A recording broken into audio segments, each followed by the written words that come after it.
Citi 97.3. Accra. Detailed news, unparalleled coverage. City News on 97.3 FM. Eyewitness News. Be there as it happens. City News.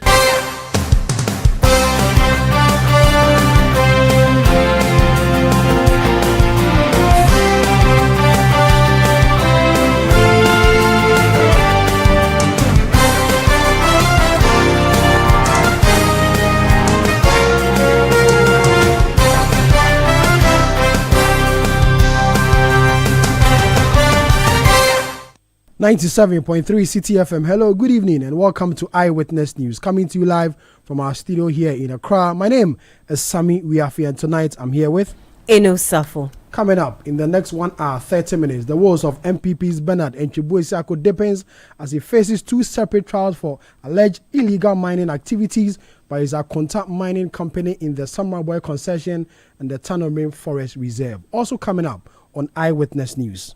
Some of the documents, like the appointment letter, to me it was fake. He brought a traveling policy to us, which we saw. In fact, there were about 3 versions of the same travel policy. They are all different. You can see there were alterations here and there. Former Auditor General, a member of the committee that investigated petitions against former Chief Justice Gertrude Tokonu, accuses her lawyers of presenting fake documents during the committee hearings. And later on Eyewitness News, the Ghana Private Road Transport Union, JPRTU, threatens to increase transport fares if petroleum products at the pump keep going up. Stay with 97.3 City FM for more on this and other stories on Eyewitness News. Coming up in business. Banks write off 893 million Ghana cedis in first half of 2025. Eyewitness News is live on our affiliates across the country, around the globe. We are on citinewsroom.com. Talking about affiliates. In the Western region, we're live on Beach 105.5 FM and Sky 93.5 FM, both in Takoradi.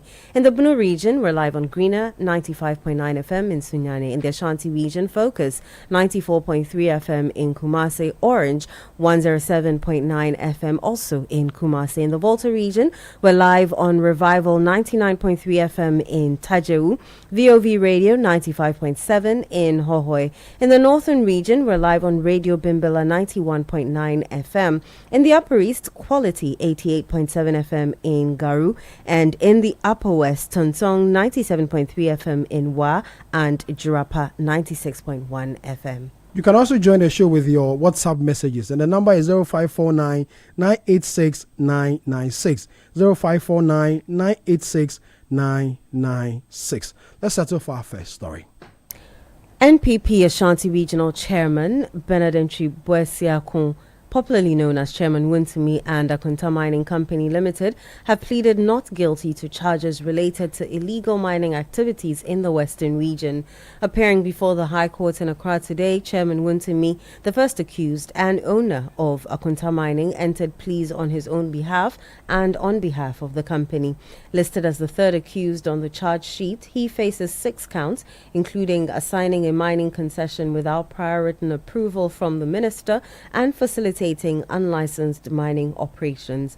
The charges relate to alleged activities in Samraboy in 2024, where the company and its director are accused of unlawfully permitting 2 individuals, Henry Okum and Michael Jedu Aisi, to conduct mining operations within Akonta's concession without the prior written consent of the Ministry of Lands and Natural Resources. In a short, I will speak to the lawyer for Wuti, one of the lawyers for Chairman Wuntumi, Bernard Enchibuesiako. But let's speak to our court correspondent, Hansen Ajima, who was in court the whole day to monitor proceedings. Hansen, good evening. Thank you very much for your time.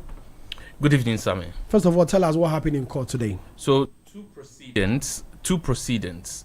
The first relates to activities on the Samraboy concession, and the second relates to activities in the Tano Nimri Forest Reserve. So the first case that was heard today relates to the Samraboy concession that was held at 9 a.m. and then at around 2:30 p.m. this afternoon, the proceedings for the Tano Nimri Forest Reserve were held. With respect to the Tano Nimri Forest Reserve, with respect to the Samraboy concession, the case of the state against Chairman Wuntumi and one other person as well as the company itself is that Akunta Mining Company, the state agrees, is a registered company to undertake mining, for which a lease has been given to the company to mine on the Samurai Boy concession. However, the state tells us that Chairman Wuntumi granted permission to one Henry Okum to mine at the Samurai Boy concession without permission from the minister.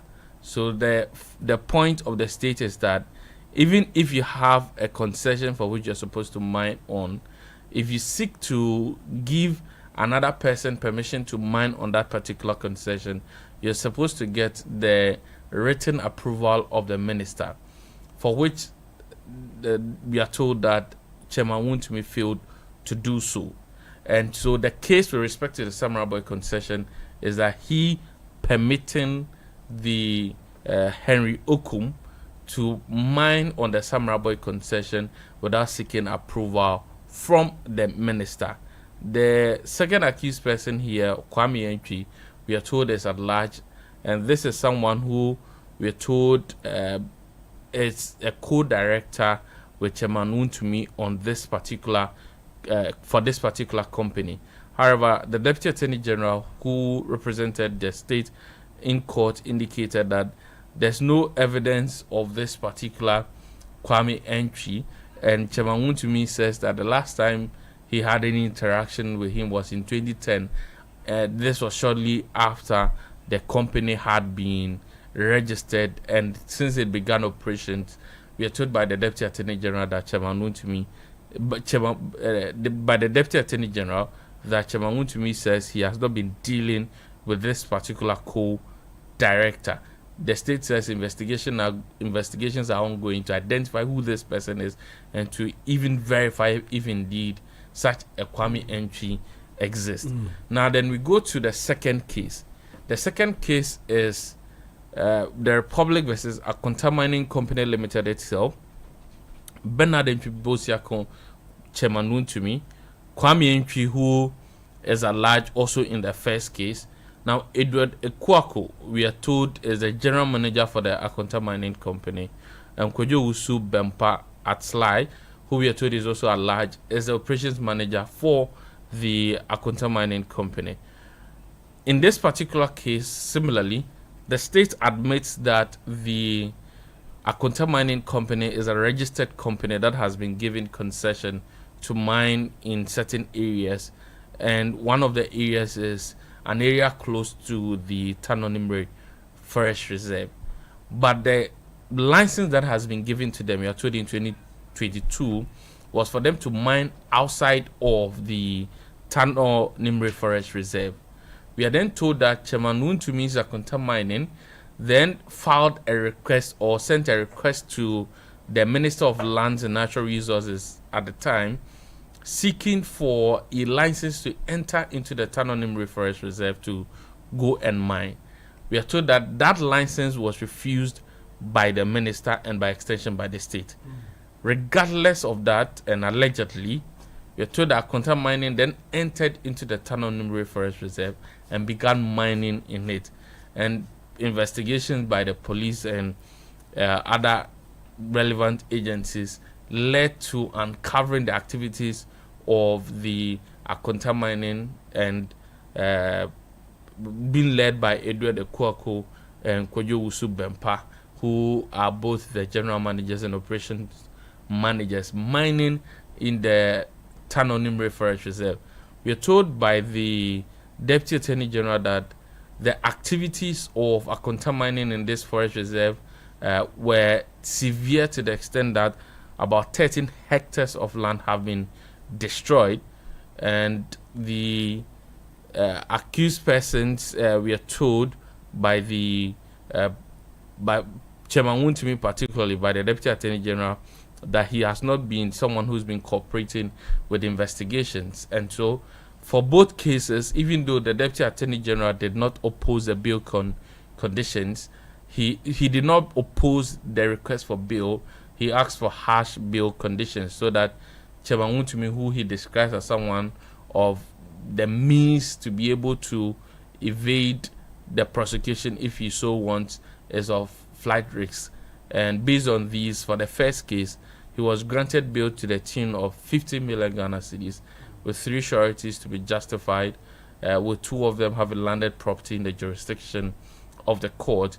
He's supposed to deposit his passport with the court registry, and that he's to be placed on all stop lists at all entry and exit points. For the second case, which relates to the Tano Nimri Forest Reserve, he's been granted bail to the tune of 10 million Ghana cedis, with 3 sureties, 1 to be justified with a landed property.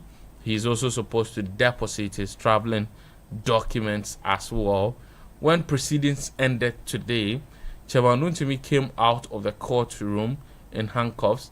He was placed in a CID police vehicle. As of the time, we're told that he was being taken. He was being taken to the NIB custody. We can't confirm if he is there now, but that was what our sources at the time told us. And when he left the courtroom and the premises at that time, he had not met the bail conditions, but his lawyers were working frantically to ensure that he meets the bail conditions. We are told next he is appearing before the court. So for the case involving the Samurai Boy concession, he's supposed to appear in court on October 28, 2025. And for that relating to the Tano Nimri Forest Reserve, he's supposed to appear in court in November. Hansen, thank you very much for your time. Thank you very much. Hansen Ajema is our court correspondent. He was in court today for the Bernard Enchibuesiako or Chairman Wontumi's case in the court. Let's speak to one of his lawyers. Enoka Fuakwa joins us on the telephone line for more on this. Counsel, good evening. Thank you very much for your time. Yeah, good evening, Samuel. Has Wontumi been able to meet the bail conditions, sir? Not yet. I mean, you know how the system is run. In fact, we left the second court, that's the criminal court 1, some few minutes to 4 o'clock. You know, the civil servants, that's the judicial service workers, they close at 4. So certainly, that will be another business for tomorrow. So do you know his whereabouts as we speak? Yes, once he's in the hands of the Ghana Police Service, we know he's with the Ghana Police Service. But to the exact custody he is, we know he's in the custody of the Ghana Police Service. As to which cell he is, we are yet to find out from the police. Are there options available as far as maybe the variation for the bail condition? Oh, certainly by tomorrow. We are grateful to the court and grateful to well-wishers and well-meaning friends and lovers of Mr. Bernard Enchibuesiako Chairman Wontumi, who have elected with their properties to stand as surety for him. And we intend going back to the court tomorrow, attend to the registry of the court, and ensure that the needed administrative procedures are duly followed in order to ensure that the liberty of our client, who is in custody now, awaiting the execution of the bail bond, is restored. Counsel, let me take your reaction. What's your reaction to the decision of the state to conduct 2 separate trials in relation to the activities of a same company? Yes. Looking at the charges, especially the charges preferred against Mr. Bernard Enchibuesiako and the other accused persons, together, it is not too different from the charges that were leveled against them in the same High Court differently constituted in High Court, the Criminal Court 1. So, we're expecting that insofar as there is a clear relation as to the set of offences that the state has charged the accused persons with, at least same court would have been okay. But putting them in separate courts and taking the time as to when the let's say the afternoon court operating within the criminal court 1 starts. The court starts around 2:15 p.m. and discharge its burden or its duty around 3:45 p.m. And certainly, it is a constraint on our part to be able to meet the bail conditions that were granted by the court. So certainly, we are not too happy with it, but we are grateful to the court that the court had set the grounds upon which, when followed duly or when attained, the liberty of the accused persons may be restored. Now the duty is upon us to be able to work around and ensure that we meet those conditions set by the court. Since you're not too happy with it, do you have any plans, or what do you have to do about it? Oh, no. The only plan is to meet the bail condition. And I have mentioned that some well-wishers, some friends, some sympathizers, and some loved ones of Mr. Benedict Bosiako and the other accused persons have elected with some property documents to stand as surety for Mr. Benedict Bosiako. And we await the verification of those documents by the state. And once the state is satisfied with those documents, we go ahead to execute the bail conditions to be able to ensure that the liberty of the accused persons are restored and they come back to their normal life. Let's talk about the Samaba concession. What is the relationship between Wuntumi and the Henry Okom guy who is alleged to have allowed to go into that forest without permission? You are inviting me to conduct the prosecution, to conduct the case of the prosecution for them. I believe this question should be directed to the state.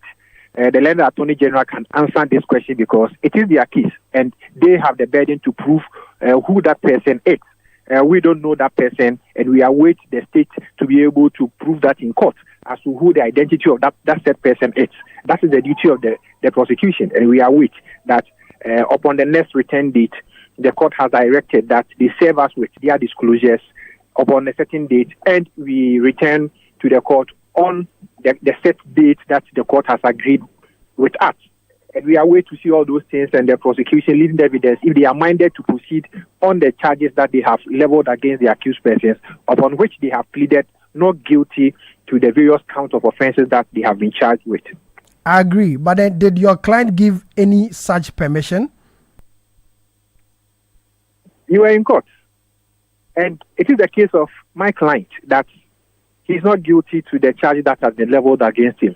And invariably, it tells you that he does not agree to what has been said, and that the state that has preferred those charges and presented those set of facts are mandated by virtue of law to be able to lead evidence in that to establish their case. So we await them. Let's talk about the other forest reserve, the Tanomi Forest Reserve, and the case of that one. Hello? Tanomi Forest Reserve. Yes. Now, I cannot go into the merits of the case. And like I have mentioned, I am a lawyer in that matter.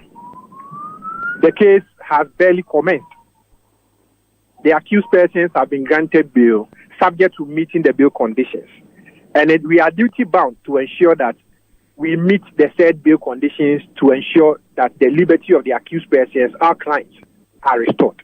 That is our business now.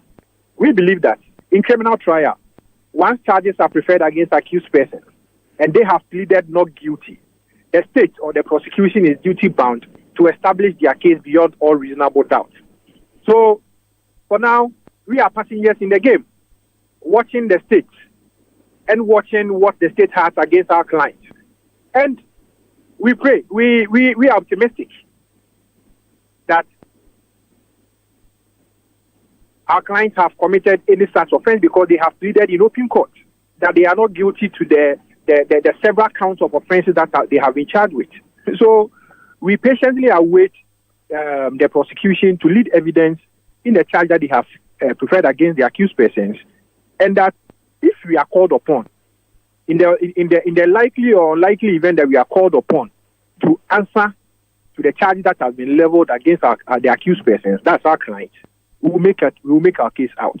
Finally, but in the circumstances or in the event that we do not cross that stage, then it means that the state has no case against the accused persons.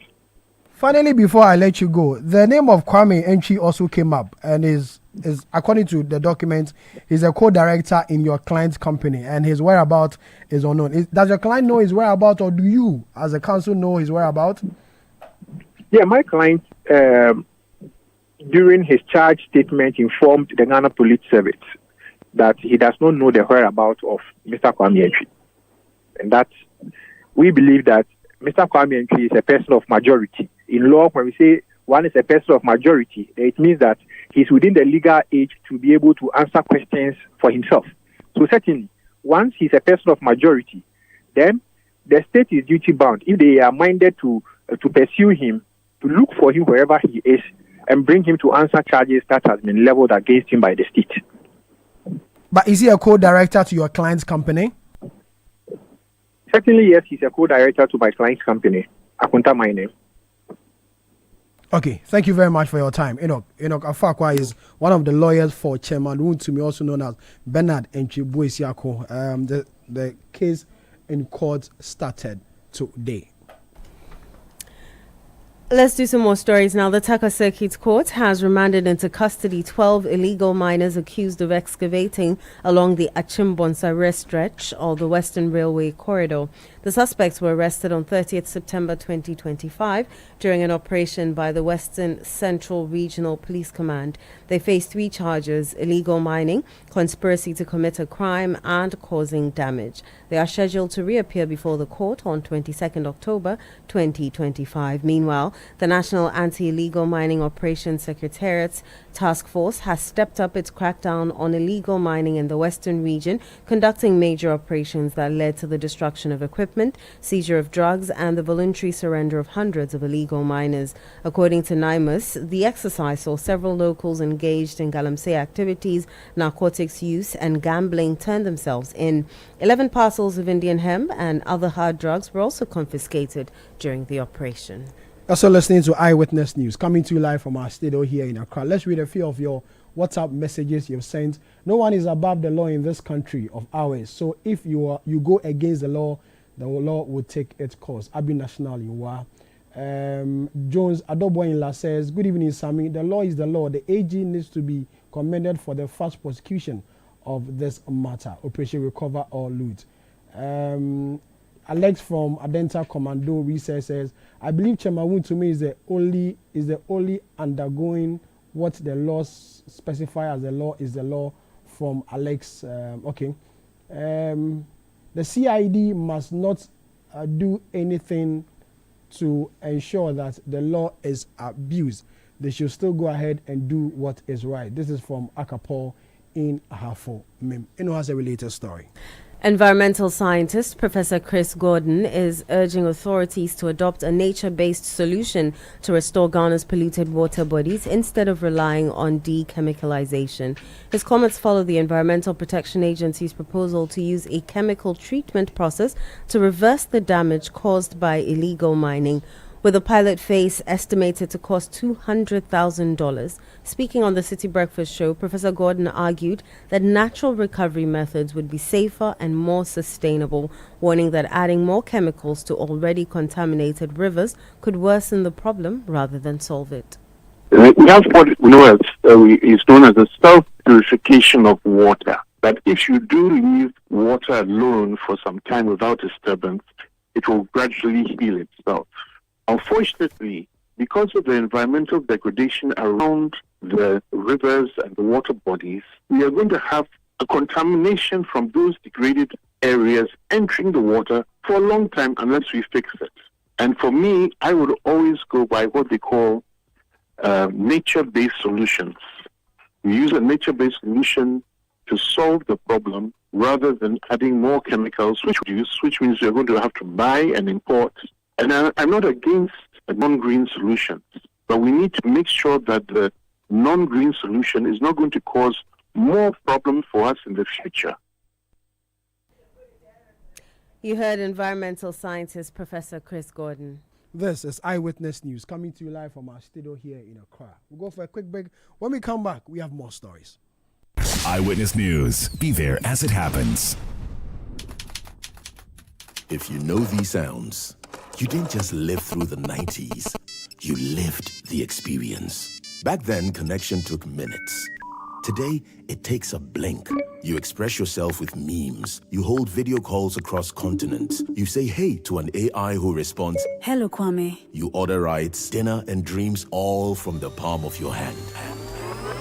A lot has changed, so have we. For over 3 decades, EcoBank has evolved with you, leading digital banking in Ghana and across 33 African countries, pioneering solutions built around how you live, move, and dream today. From our express points to EcoBank Pay, online banking, and the mobile app, we are where you are. Here for today, ready for tomorrow. Now, that's change, powered by EcoBank. EcoBank, a better way to bank your way. EcoBank, the Pan-African Bank.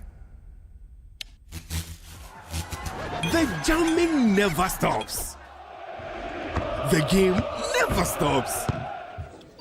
The productivity never stops. The music never stops.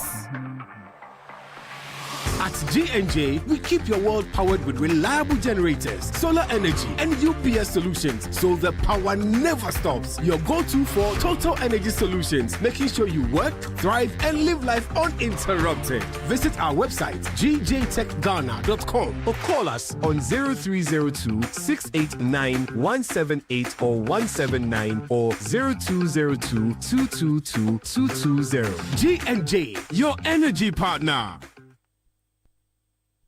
Oh, jump on now. Go. Ugomi, and what time when you come back where I don't hear the sound of your car? Why you buy new car? No, I don't change my car. It be the same ride. It be the fuel way I change. Way one shouts it. Ever since I started using the all-new Excellium Premium Fuel, fortified with 3-in-1 action. Oh, Joe, now my car they run like electric car. No, it's so. This is the type of fuel where they want to. Because now engine they cost. Where they want for way if I buy it, it go protect my engine. And with the small way I buy, I go drive, sir. Absolutely. It's like strapping a turbocharger to your engine and giving it a protector. And what they bust my mind self be the 3-in-1 action, no? Excellium they prevent up to 99% of deposit. It be anti-wear, some be anti-corrosion. Won't pay when I open them. Hey, so where can I find this magical fuel? Just head over to any Total Energy service station and your car will thank you. Hey, then make a finish my gobe fast, then rush go Total Energies. My friend, but why your hand my gobe inside? I give you info. Make a feel the gobe too small. The go. Excellium is designed to protect your car engine, decrease fuel consumption, and lower CO2 emissions. Don't say fuel, say Excellium. Choose Excellium, choose quality.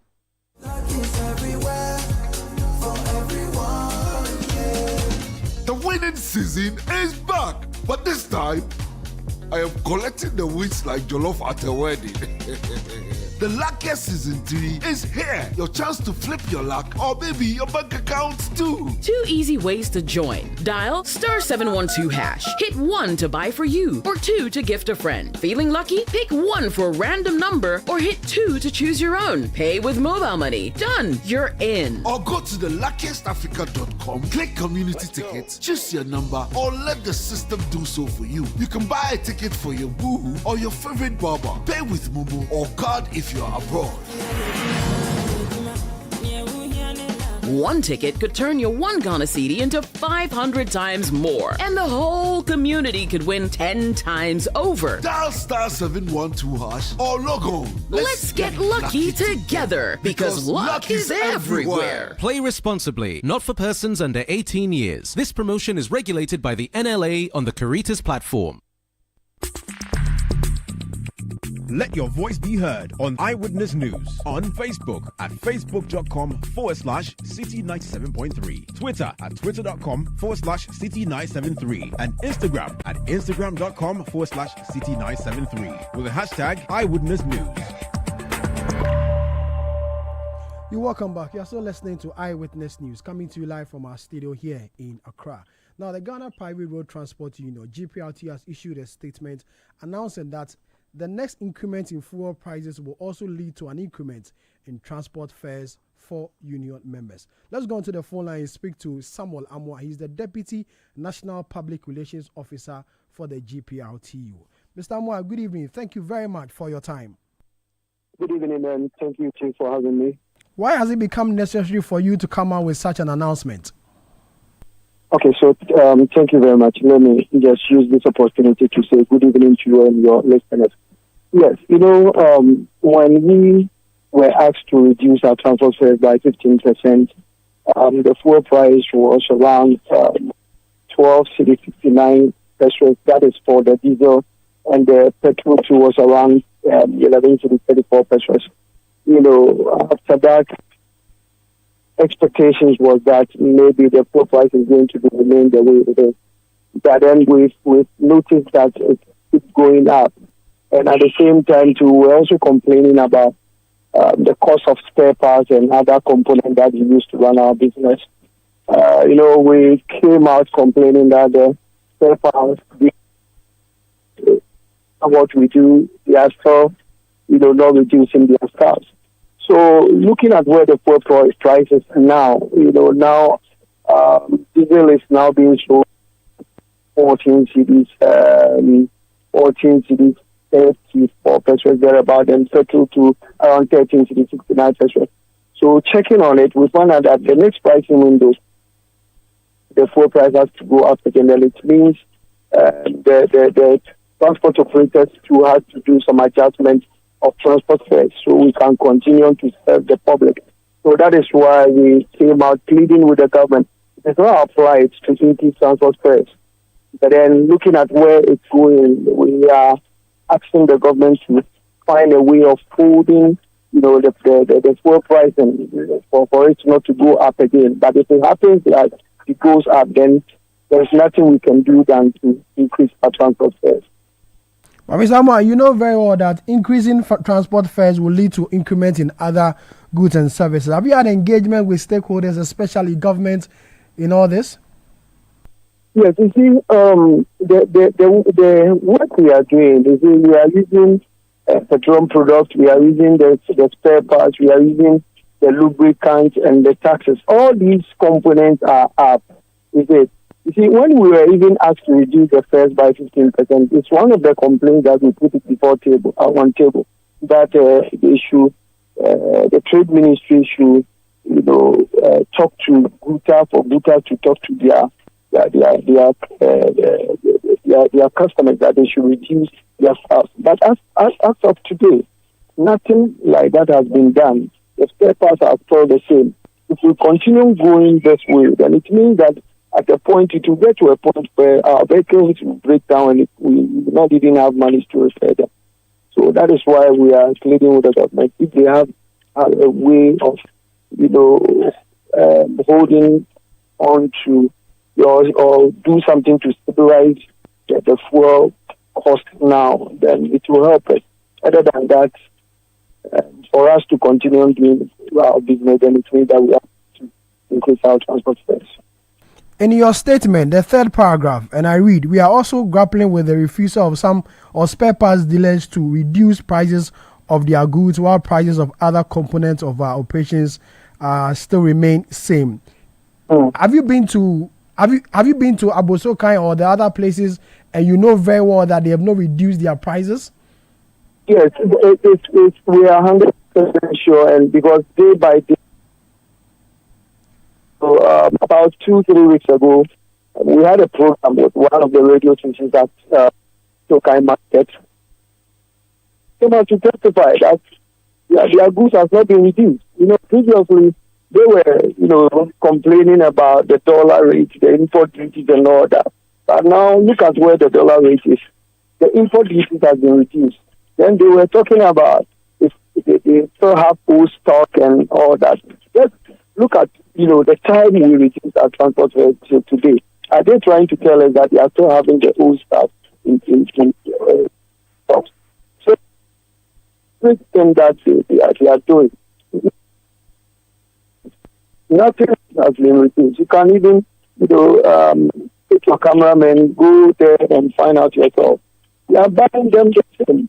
Engine oil that we used to buy previously, we used to buy engine oil 1 gallon for about 150 Ghana. Now it's 250 Ghana. It's 250 Ghana. Nothing has been reduced. Okay, Mr. Amwa, thank you. Thank you very much for your time. Samuel Amwa is Deputy National Public Relations Officer for the Ghana, for the GPRTU, speaking to us there. Has some more stories. Former Auditor General and member of the committee that investigated petitions against former Chief Justice Gertrude Tokonu, Daniel Yao Demulevo, has accused lawyer Ayikwe Otu of submitting a fake document during the committee's proceedings. Speaking publicly for the first time on the committee's work, Mr. Demulevo, who also serves as board chair of IOCO, said the document presented by Mr. Ayikwe Otu, lead counsel for the former Chief Justice, appeared questionable. He made the comments on the KSM show. Now let's come to Mr. Ayikwe Otu's attack on me. I find it very interesting.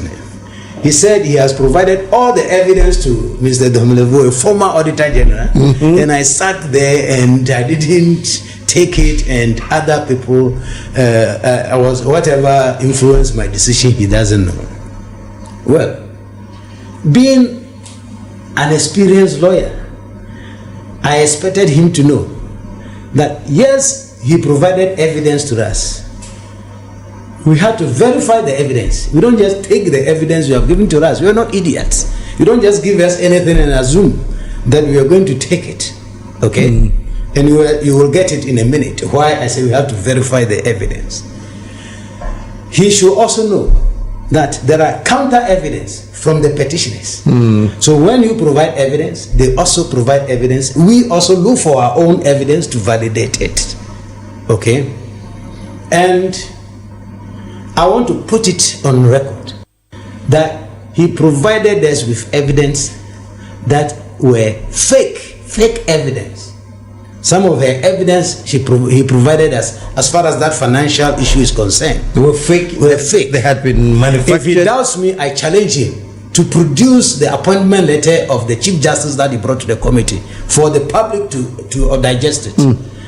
It will interest you to know that it is the junior of the Chief Justice, the Judicial Secretary, who appointed the Chief Justice. How is that? Yes, that letter he produced is signed by the Judicial Secretary appointing a Chief Justice. And apart from the heading of the document, which says appointment letter, there is no resemblance of appointment in the body of the letter. So it's just like me writing in front of your house, Office of the President. That means it's the presidency. That is all they did. When I looked at it, I said, the heading of this letter bears no relevance to the body of it. But be it as it may, in the public service and even in the private sector, a junior officer does not appoint a senior officer. So basically you're saying it was fake? It's a fake document. It's a fake document. It's one of the evidence he produced just to make an argument. I don't believe it is authentic. Even if it is authentic, it is wrong. It is not the right document. Because the appointment of the Chief Justice per the Constitution is by the President, not the Judicial Service. So it's the President's signature that should be on. Exactly. And normally when you are appointed by the President, he actually issues, I've forgotten a decree or something like that, forgotten the name, a fiat or something like that. There's a document that is signed to show that you have been so appointed. Daniel Yao Demulevo is former Auditor General and member of the committee that investigated petitions against former Chief Justice Gertrude Tokonu. Let's go on to the phone and speak to Ayikwe Otu. He's the lead counsel for the former Chief Justice during the committee hearing. Good evening. Thank you very much for your time, sir. Good evening. First of all, did you present any fake document to the committee hearing as said by Mr. Daniel Demulevo, who was a member of the committee, sir? Well, I've listened to him and I'm shocked by the sort of things that he went and started to do. If only he was not doing politics, or I haven't exposed them that they did a shoddy work. Whether as a result of that, they are now trying to find some saving measures. Is this Samuel Yafi? Yes, sir. You are speaking to Samuel. Yes, please. Samuel Yafi. Were you not in this country when the Chief Justice was appointed Chief Justice? Robert Saki. Were you not here? Were you not in this country when she was appointed? Didn't we know when she was appointed? Didn't we see that the President gave a warrant? That warrant of appointment will not contain your terms of service. Again, being an Article 71 office holder, that your terms of your position of service, your privileges, your salaries, whatever, will be determined after the period of service. 4 years, when you are leaving office, or at the end of the term of the president, a 5-member committee will be set up to determine all that. What happens in the interim is that the organization will have its own policies to take care of you. And then when the president comes out finally to say that these are your entitlements, it will be given to you. I do recall that when I was appointed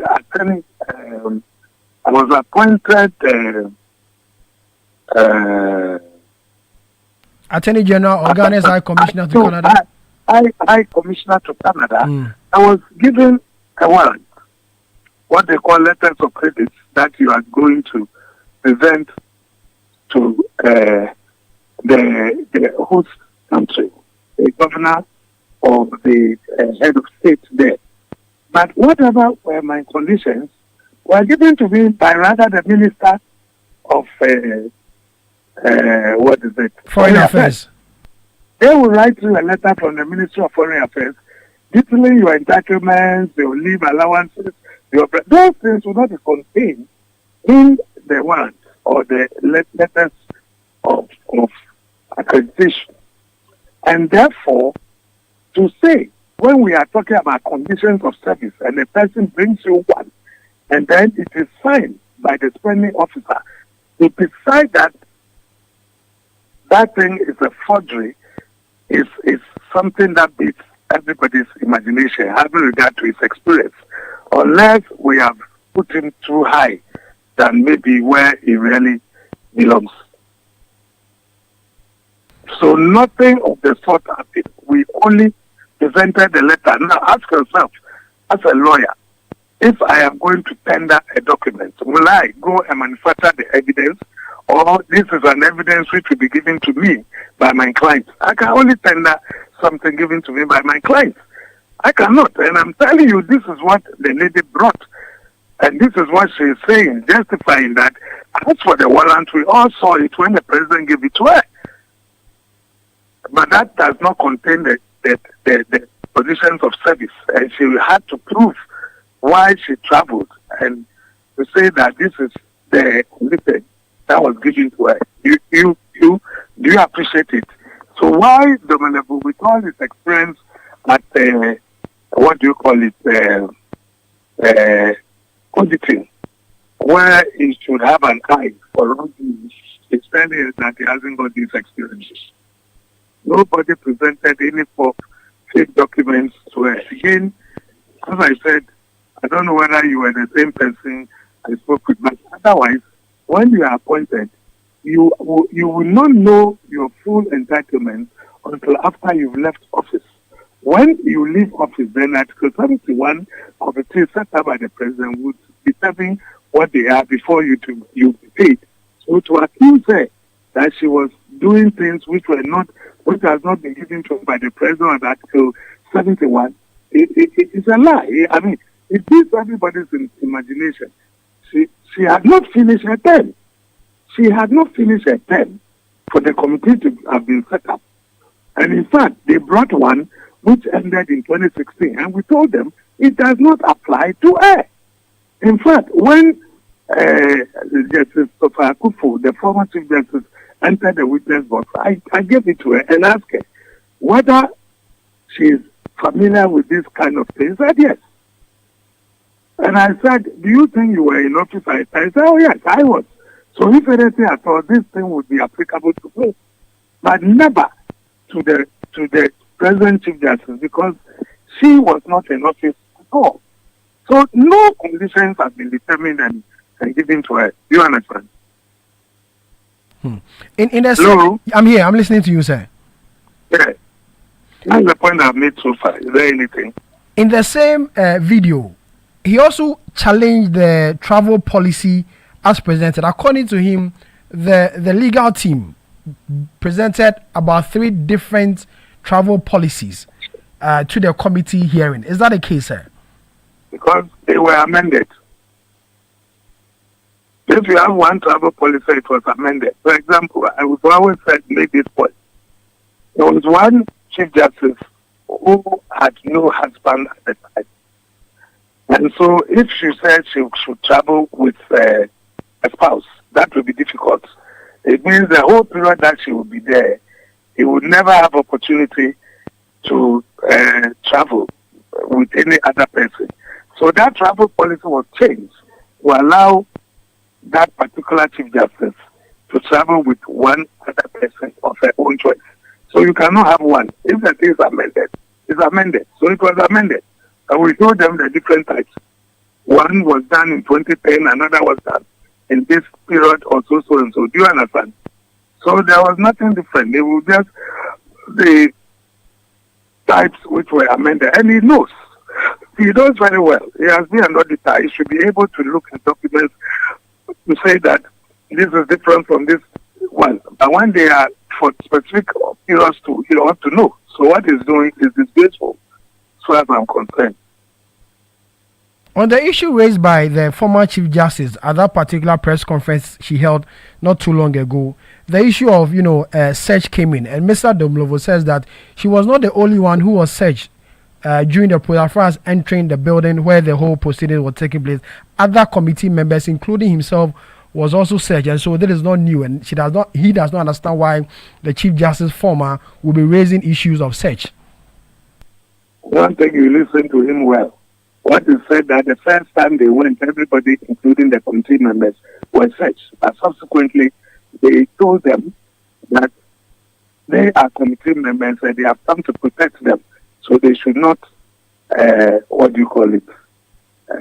search them. And they agreed. And so they were no longer served.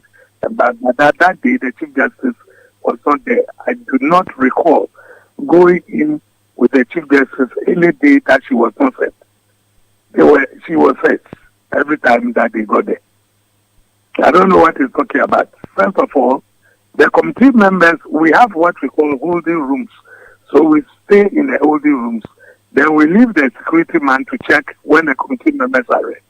So anytime the committee members are ready, then we rush in. So by the time we get there, they have already passed. A few occasions that we have gone with them, they never passed through the machine. They understand. But all others passed through. All the former Chief Justices, all had to go through. All of them, they are alive, they are not dead. Those who came to give evidence. Even an old man like SKB Asante had to go through, and he's a chief. So with all his rings and the rest, he will go through, then there will be a noise, he will go, there is a noise. They just embarrass him until they finish searching this old, almost 90-year-old man.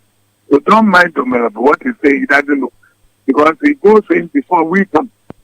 I don't remember we going together with them. So I don't know whether he is speaking on authority that she stood there and saw that the people were not, I remember that the first day we went, when we were entering, they told us not to take our phones in. And I went there at the end of the trial, complained to them that, look, why are you treating us like that? These days, you can even use the phone to do your legal research. You can always go on Google to do anything you want. So, why are they taking it away from us while others have laptops? And they said, they are sorry, but they will advise them not to do that. The following day, they did the same thing, and then when we went out, they said they were sorry. Those boys who did that, and so we should be allowed to bring in our phones. So don't mind. Don't mind. That doesn't know what he's talking about. They go to sit down before we come in, because we have our security man who is checking on them. When he says that, committee members are going, then we come. By the time we get there, they are only making recordings about representation because they know all of us before we start. So, finally, before I let you go, on the issue raised by the former Chief Justice about not allowing family members to be present at the committee hearing, Mr. Dumulova says that because it's an in-camera hearing, there was no need to allow family members to be present. The more reason why they didn't allow family members of the former Chief Justice to be, because if they had allowed, the petitioners may also want to bring their family members in there. Because they wanted to. bring to do politics. That's why he brought this. This matter has it not been settled long ago? That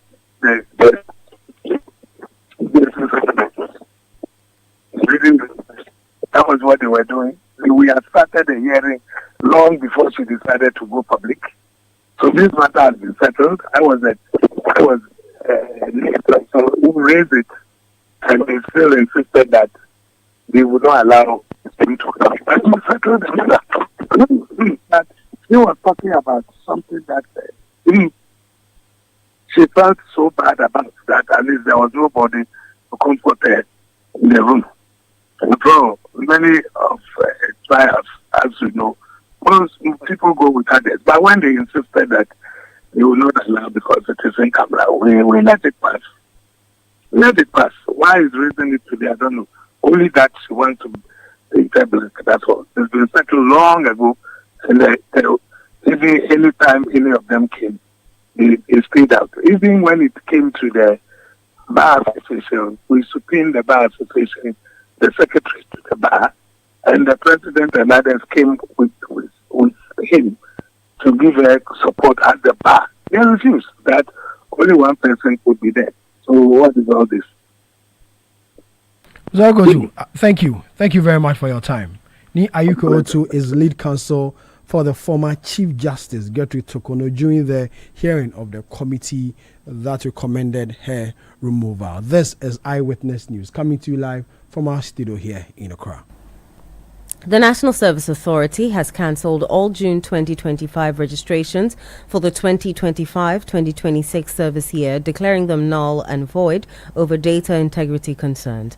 The authority has announced that a new online registration exercise will open tomorrow. The decision follows a directive from President John Dramani Mahama after a technical and forensic audit found the previous central service management platform unsatisfactory. Addressing the press, Director General of the NSA, Ruth Della Sedo, cautioned prospective personnel to be wary of scammers. Wednesday, 8th October 2025, and ends on Wednesday, 15th October 2025. So it's going to be for a period of 1 week. All prospective national service, and I believe you all know why, because already we are way behind time. And of course, whatever we subjected the entire process to, I believe we all know it's a necessity because it's about accountability and it's about the taxpayers' money.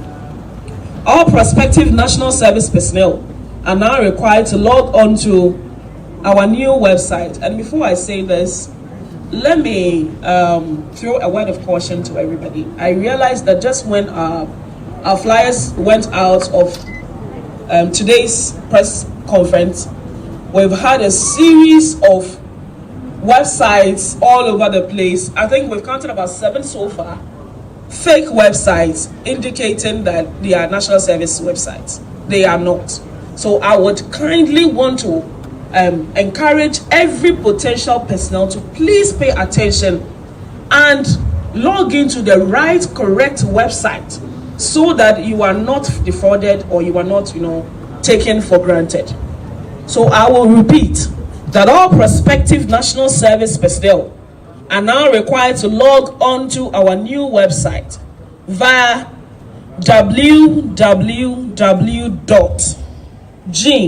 And if I say Gene, I say Gene for Ghana, N for national service, for national, S for service, A for authority. So www.gnsa.gov.gh.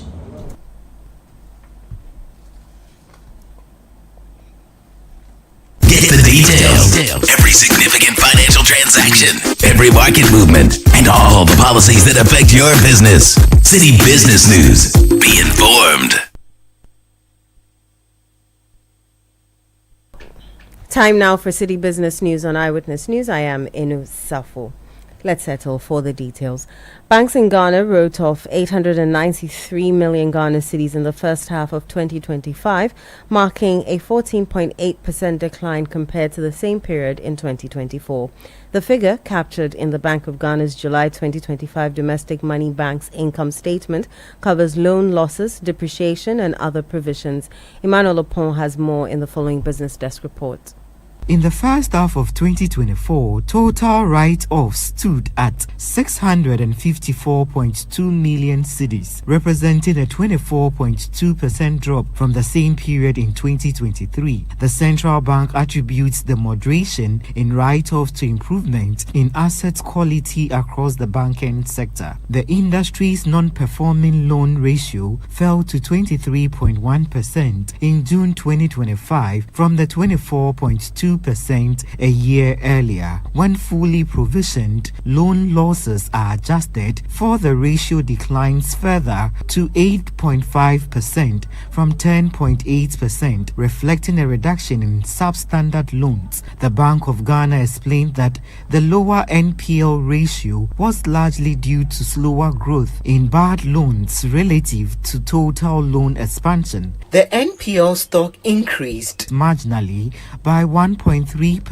to 20.7 billion in June 2025 from the 20.4 billion in June 2024. Despite the uptick, the data showed a decline in the share of foreign currency related NPLs. Private businesses continued to dominate loan default space, accounting for 96.4% of total NPLs, up slightly from 95.6% a year earlier. The public sector share dipped to 3.6% from the 4.4% over the same period. Sectorial data show that the commerce and finance, as well as agriculture, forestry, and fishing sectors recorded higher NPL ratios, while manufacturing remained unchanged. The central bank noted that continued credit monitoring and improved loan recovery efforts helped strengthen asset quality across the industry. Emmanuel Opon with that Business Desk report. Now, Governor of the Bank of Ghana, Dr. Johnson Asiama, says the central bank's recent 350 basis point reduction in the monetary policy rate is beginning to yield results across the financial sector.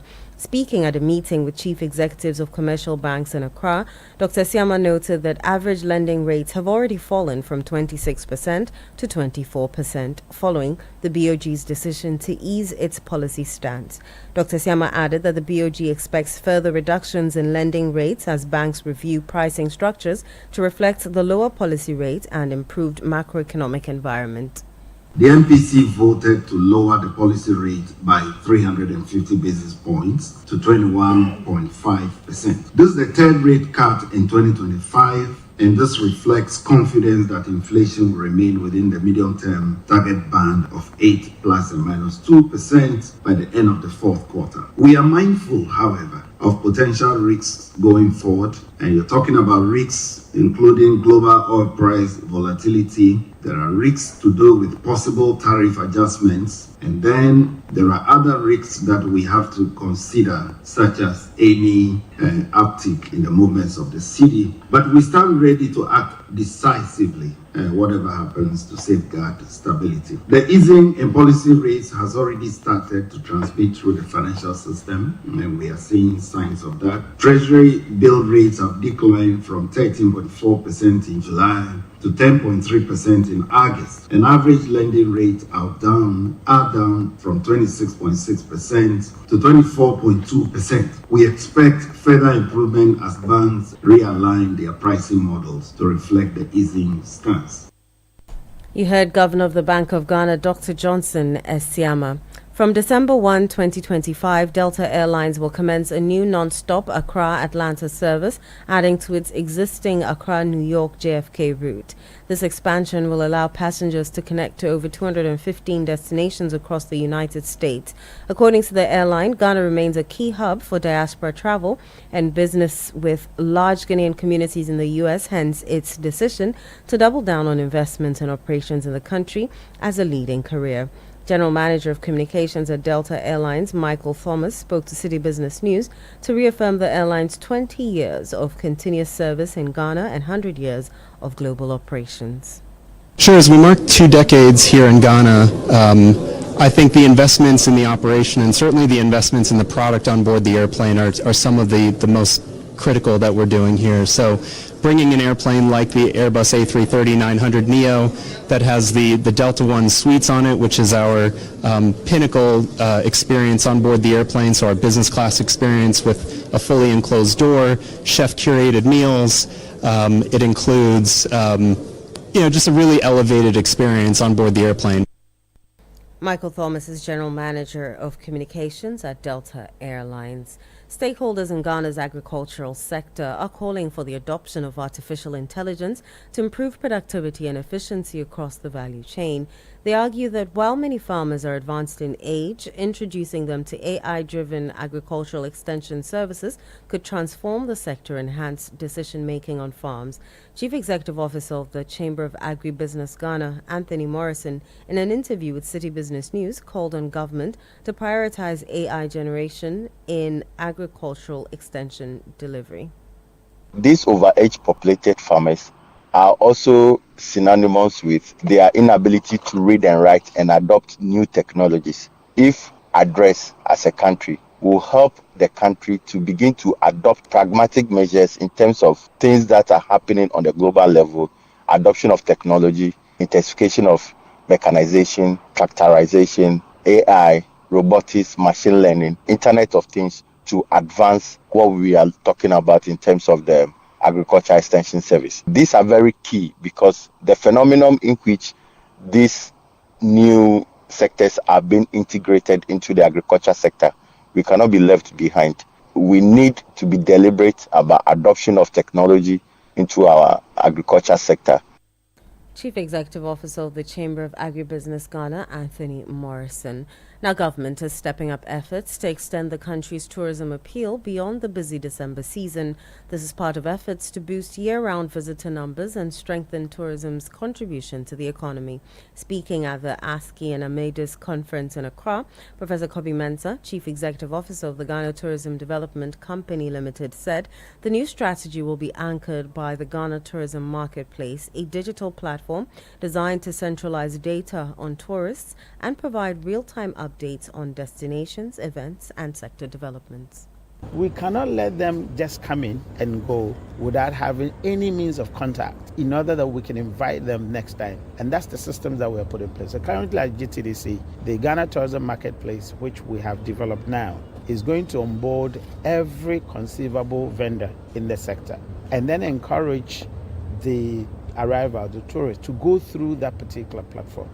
In that side, or in that sense, we have their contact number. Then we can send them sustainable communication, the development that is happening in the country, etc., inviting them to come in, to follow up on other interesting, tourism offerings. And that, I think, would help us to really realize our potential. Currently, as I speak, we're developing email consoles or email clients where it would give us an opportunity to blast one email to almost every diplomatic missions, to almost all the foreign ministries or the foreign services, to almost every person that we have their contact continuously.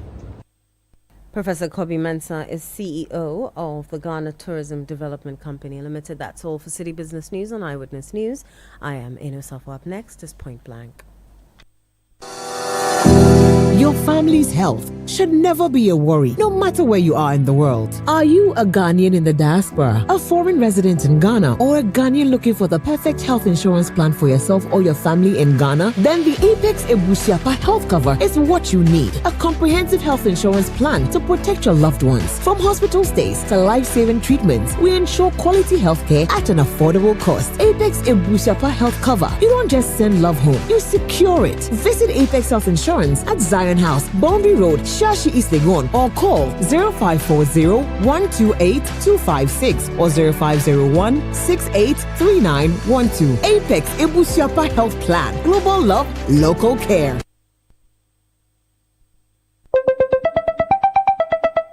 Who cry is calling me this other one. Hello. Good evening, Kwame. Good evening. We are into baby foods and would like to introduce... Wait a minute. How did you get my number? You just use ways and means to find people's numbers and be calling them by heart.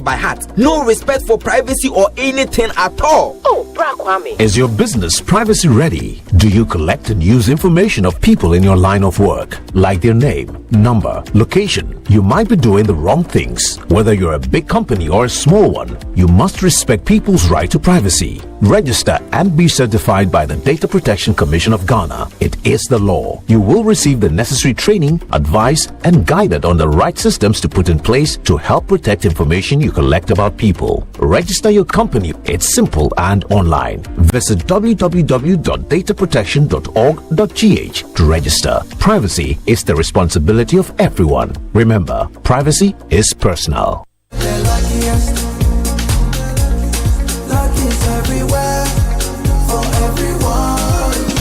This year is going to be sweet. I don't just feel it, I know it, because the Luckiest Season 3 is back. And I'm about to show you how to grab your golden ticket. Just dial *712# and follow the prompts to purchase your ticket. Or go to theluckiestafrica.com, hit community tickets, and pick your lucky number. Or let the system do its magic. Choose how much you want to spend from 1 to 5,000 Ghana cedis. You can even buy a ticket for someone else. Be someone's hero. Payment? Easy. Mobile money in Ghana or card if you're international. One ticket can turn 1 CD into 500 times more. That's maths we love. Or your community go win 10 times more. So let's get lucky together because luck is everywhere. Play responsibly. Not for persons under 18 years. This promotion is regulated by the NLA on the Caritas platform. Oh, jump on now. Go. Google me. And what time when you come back, we are not hear the sound of your car? Why you buy new car? No, I not change my car. It be the same, right? It be the fuel way I change. Way one shouts it. Ever since I started using the all-new Excellium Premium Fuel, fortified with 3-in-1 action. Oh, Joe, now my car they run like electric car. No, it's so. This is the type of fuel where they want to. Because now engine they cost. Where they want for way if I buy it, it go protect my engine. And with the small way I buy, I go drive, sir. Absolutely. It's like strapping a turbocharger to your engine and giving it a protector. And what they bust my mind, Seth, be the 3-in-1 action, no? Excellium, they prevent up to 99% of deposit. It be anti-wear, some be anti-corrosion. Won't pay when I open them. Hey, so where can I find this magical fuel? Just head over to any Total Energy service station and your car will thank you. Hey, then make a finish my gobe fast, then rush go Total Energies. My friend, but why your hand my gobe inside? I give you info. Make a fill the gobe too small. Go. Excellium is designed to protect your car engine, decrease fuel consumption, and lower CO2 emissions. Don't say fuel, say Excellium. Choose Excellium, choose quality. Jenny, our operations are too complex to be managed on spreadsheets. We need real-time control. Exactly. That's why companies like ours are moving to Sage ERP 300. It integrates finance, procurement, inventory, and project costing across all departments. I've seen it work. Multi-location reporting, consolidated dashboards, even intercompany transactions, all seamless. And the best part? Trust Consult handles everything. Deployment, training, and support. They are Sage's certified partner here in Ghana. Perfect. Let's contact them today. 0302-246-875 or 0244-965-119. Visit their office in Kokomlemle or the website trustconsultlimited.org. Sage ERP 300. Built for growth, trusted by enterprise. Memo. It has made life happen in lots of good ways. Mr. Kwanzaa, Mensaka insurance claim no. It has put together beautiful weddings. It has filled the bellies of boys at their favorite watchy joint. My guy, stop. Who they chop cancel these days? It has made millions of businesses possible. Mensaka no. We are back in business. With just a few taps, money moves faster, easier, and safer. Momo understands the weight of your trust in us. We continuously enhance security with features like self-paying research to help you protect your money. Momo will only call you with 0244 300,000. No MTN or Momo staff will call or ask for your PIN or one-time password. Do not transfer funds to anyone whose identity you have not verified. Do not approve any prompts you have not initiated. Momo, still Munsaka. Are you feeling tired after a hard day's work? Have you lost your appetite even for your favorite dish? Viral Blood Tonic is a nutritionally balanced, pleasant-tasting tonic fortified with iron and vitamins to boost your appetite and energy levels for high performance. Viral Blood Tonic, easy to take and good for the family. Viral from Danex Iting Starwin PLC. If symptoms persist after 48 hours, consult a physician. This advert is FDA approved. Are you ready to unlock the next big thing? It's a universe of endless possibilities. Get ready to be part of this universe.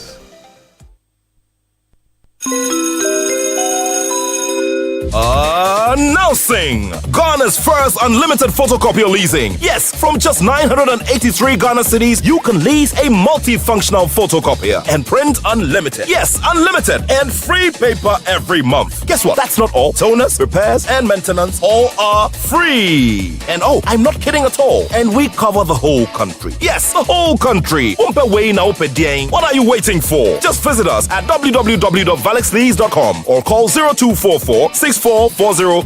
I repeat, or call 0244 644048. Remember, terms and conditions apply. Valex Lease, affordable document management solutions.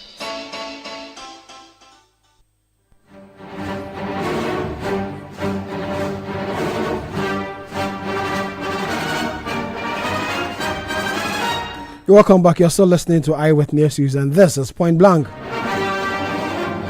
Remember, Point Blank on Eyewitness News is brought to you by Valex Lease Equip Limited. Valex Lease, affordable document management solutions. Tonight on Point Blank, the Ashanti Regional Minister, Dr. Frank Amwakone, says the government has operationalized 3 out of the 5 Agenda 11 hospitals in the Ashanti region, which were about 95% completed at the year 2024. The minister says although 3 of the health centers were commissioned by former President Nana Akufo-Addo in December 2024, the facilities were non-functional due to lack of staff and hospital beds. Appearing before the Local Government and Rural Development Committee of Parliament, Dr. Frank Amwakone pledged the government's commitment in completing the Agenda 11 hospital project within the Ashanti region. It's quite mild. They said the furniture is not in good shape. And then it was recommended that the council should replace furniture that will be in good shape and all of those things. And the management, what has happened to those furnitures, please? Thank you very much, Madam Chair. So rightfully, as you initially put it, the RCC is under-resourced. That is one of the key challenges for us. So most of these office equipment and furniture, as the auditors pointed out, were worn out. The reason for which we needed to intervene. We are implementing the recommendations, but it's work in progress. We've been able to furnish some of the offices, and also the Ghana Secondary Cities project also made some few funds available to support this initiative. However, we've not been able to finish all the offices yet. But hopefully, as the common fund coming, is on our top priority list to be able to get it done. Thank you, Madam Chair. You're welcome. So what you are saying is that you are managing to solve it because of what reason? You've received some funds, isn't it? Yes, we've received some funds. How many times have you received? 2 quarters have been paid. 2 quarters? Yes, please. How much are they? I'll refer that to Finance Officer. Okay, please. 502,800. 502,800 for both. For the both quarters? Is it 5 million or 500? 500,000 for the first quarter. So the two together is how much? And the second quarter is 800 and... Okay, put the two together for me. Okay, so finance officer, can you take the mic, please? Please, Minister, can you put off your mic? Thank you. I'm Chair, we have received in total 1 million. In total, for Common Fund, we have received for the year 2025, 1 million 300 and it's 1,281,329.17 pesos. Thank you. Okay, so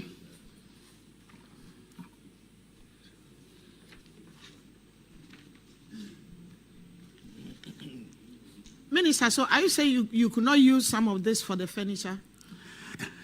You could imagine having to survive for more than 6 months. Okay, so this is up to 6 months. There is even more than that, 9 months. Because usually it is paid in arrears. So you have to stretch to cover the quarter you are spending it in to be able to survive. However, we've been able to make some few purchases from the little that we had. And we are hoping that as the next tranche is being paid, we will still be able to furnish some of the offices that are still having these challenges. Would you update us when you do that? I am interested. So when your next quarter comes, would you want to do that and update the committee? Most definitely. It will be one of the priorities. Okay, thank you. Thank you. Is there any question before we go to governance? Okay. All right, Minister. So I've noticed that there was this management letter. If you look at the report, page 19 of the report, management letter, and it's titled Unknown and Missing Staff of the RCC Management Unit.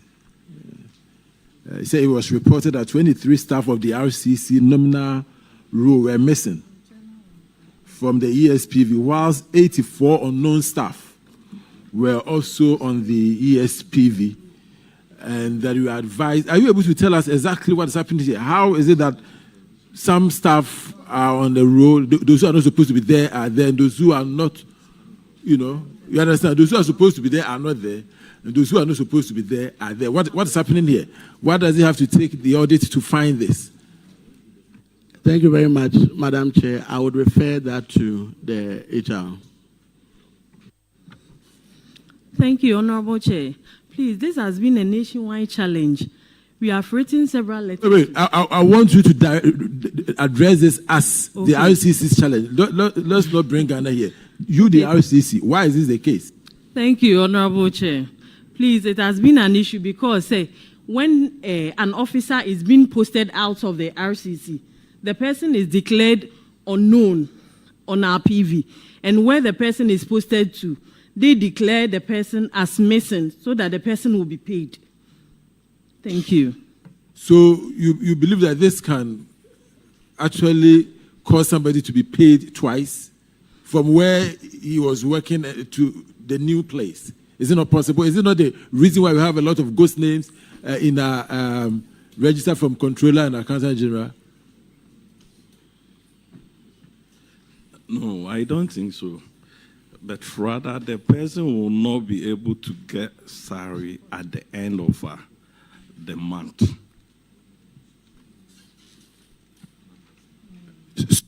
So then why do you think the Auditor General is raising this as an issue? If it's that simple and easy and that it seems to be normal thing, why do you think the Auditor General will raise this as an issue?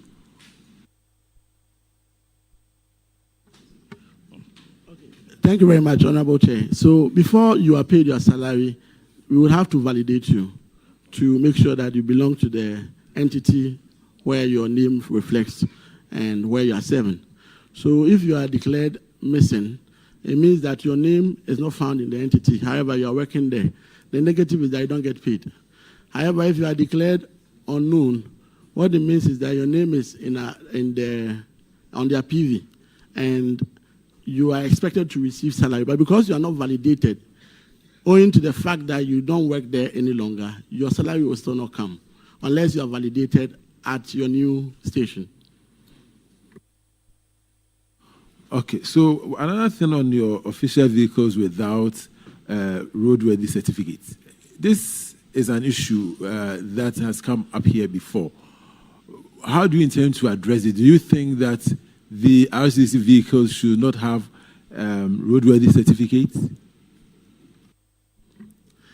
Thank you very much, Honorable Chair. Definitely, we cannot be driving with vehicles without these certificates. The challenge, as we were confronted with, was the fact that the cars were handed over to us by the Ministry of Local Government, Chieftaincy and Religious Affairs. Unfortunately, when the handing over was being done, the accompanying car documents did not get to the RCC. So it was difficult to get to the DVLA and get them to renew the roadworthy certificate and the insurance accordingly. Following the audit query and initial intervention of the RCC, letters have been sent to the ministry. And hopefully, have we gotten the letters back yet? No, sir. We are still hoping to get the documents from the Ministry of Local Government and Chieftaincy and Religious Affairs. Once that is done, we should be able to avoid some of these audit queries. Thank you, Minister.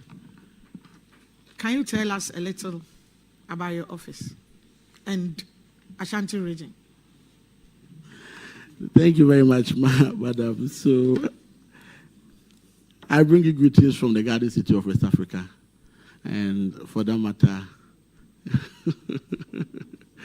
the gateway to Ghana. Ashanti region, yes, is the biggest of the regions in terms of number of MMDAs. I supervise over 43 districts, municipals, and metropolitan assembly. I have 1 metro, 18 municipals, and 24 districts. However, I have 47 constituencies, meaning that most of my districts serve more than one constituency. As the president's representative in the region, and together with the ARCC, our work predominantly is to make sure that all institutions of the government function well. So almost every sector, we have an eye on them, making sure they perform what is expected of them in accordance with the president's vision and the directive principles of state. As I assumed office about 9 months ago, it's been to be able to, one, learn and unlearn, and also be able to coordinate all the numerous institutions under the region to be able to ensure we reset Ghana in support of His Excellency the President. So far, so good. Ashanti region is safe. Everything is running smoothly, and we hope for more developments to come in from the kind intervention of His Excellency the President. Thank you, Madam Chairman. So far, how many, you wouldn't be able to know, but I think I want to ask, how many projects do you think in total the region, the Ashanti region, yourself and the government must have started that you think will help the region and especially your capital, Kumasi? What is the major project that it could be a legacy project that you are finishing that is good for Ashanti region? I would like for us to know about it. Or if you are just cut sword or something. Thank you very much, Madam Chair. So sector by sector, projects are ongoing and new ones are being undertaken for the region. At the very basics, at the district level, which is the assembly level, His Excellency the President, through the District Assembly Common Fund and Local Government Ministry, has made provisions so that we would not always depend on the central government to push projects within the region, so that the district assemblies will be capable enough to make sure we receive the fair share of development at that minute or basic level. With this, 80% of the common fund is being made available to the MMDAs. And as I speak with you now, most of them have received a minimum of 2 quarters. And yesterday, as we listened to them, you realize that the money is quite significant and is able to help us in that regard. These funds are tied to projects which most of the municipals and the districts have started. 10% is expected to help with furniture to be able to support school children in the real schools. 10% is able to help us with the health sector to provide a minimum of 2 CHIP compounds. With regards to the CHIP compounds, we're giving priority to old or ongoing or abandoned ones so that we'll be able to complete them under that quota. In the event where there are no old or ongoing ones, we would expect that new ones are started, which most of the districts who do not have old ones have initiated same. So as I speak with you, if we are to go by that 2 CHIP compound per district, it means that Ashanti region will benefit from 86 CHIP compounds across the region. And this is very fundamental for health provision because the Ghana Health Service designs or demarcates CHIP zones. Usually they exist without CHIP centers where physical health provision can be made. So with this intervention from the district assemblies, we should be able to deliver health care to the doorstep of most of the people within the region. When it comes to education, aside the furniture, we also dedicate 10% to provision of infrastructure, i.e. classroom blocks. So they are expected to put up primary or KG blocks, 2 of them across all the region. So it also indicates that you're going to have 2 of these times 43, that is 86 of same. Beyond all these, His Excellency the President has made a reservation of 25% of the fund to be used for the 24-hour economy model markets. And for me as regional minister, it's a great intervention for us because if you look at the profile of Ashanti region closely, you realize that majority of our people are very much interested in trading.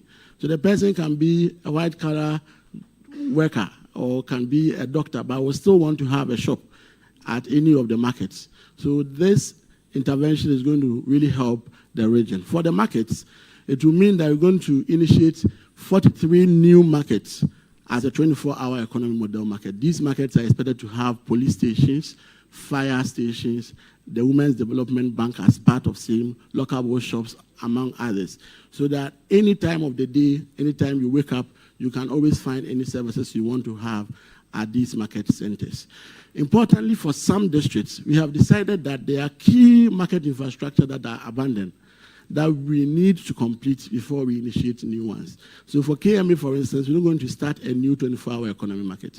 We're going to inject that into the Krufo market, which was initiated somewhere in 2009, so that we would be able to complete that one before, if there's a need to initiate any additional market projects under the DACF, we will do same. For Mampontin, we're going to work on the Mampontin market, which was also initiated somewhere in 2012 and was left abandoned. Mampong Municipal, to their market, they will only have just one phase of it constructed. We're going to inject same into the already existing market to be able to upgrade it and enhance it to that level.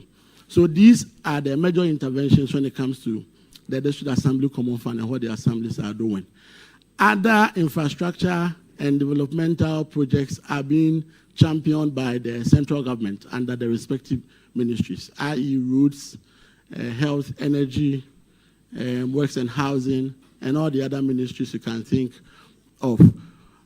Again, back to education, we had 13 e-blocks under the previous NDC administration within Ashanti region that were left abandoned.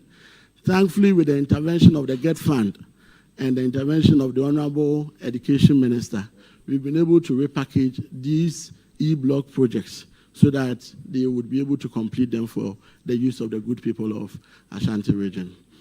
Beyond that, at Achimangwa Bieja North, the MPP initiated a project. Honorable Minister, if we allow you, we will not live here today. But I just want to, and just tells us that you are on top of your job. Mentioning legacy projects, I want you to zoom in into 3 areas of legacy projects you've inherited.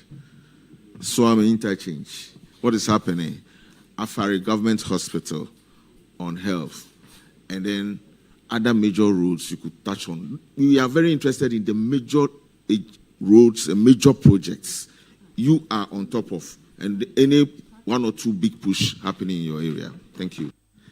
Thank you very much. So all I was saying was for the assemblies. Now at the higher level, Afari Military Hospital, the late Defense Minister, may he so rest in peace, actually had been there, and we are marked to complete it by the end of this year.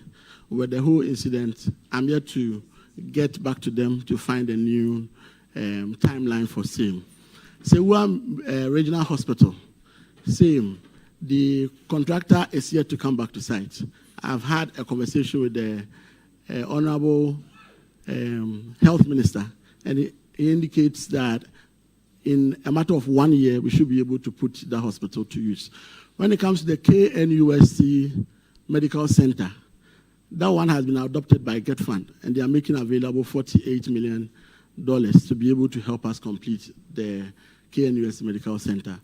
When it comes to Konfanochi Maternity Block, that one, to His Excellency the President has indicated commitment, and we have mobilized the contractor, and we have given him a year to be able to help us complete same. When it comes to road infrastructure, what we're doing now, our share of the big push, is to be able to get the outer Kumasi Ring Road projects.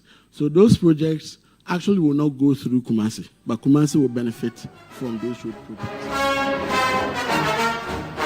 Ashanti Regional Minister, Dr. Frank Amwakunheni, making that presentation before the Local Government and Rural Development Committee of Parliament today. Speaking about the general infrastructure development within the Ashanti region. And that's how we end today's edition of Point Blank and Eyewitness News that came to you live from our studio here in Accra. My name is Sami Wiafe. Earlier you heard Eno Safo Show, produced by Beverly London and Kwabena Wilson. So we'll come your way again tomorrow. May the good Lord be with us all.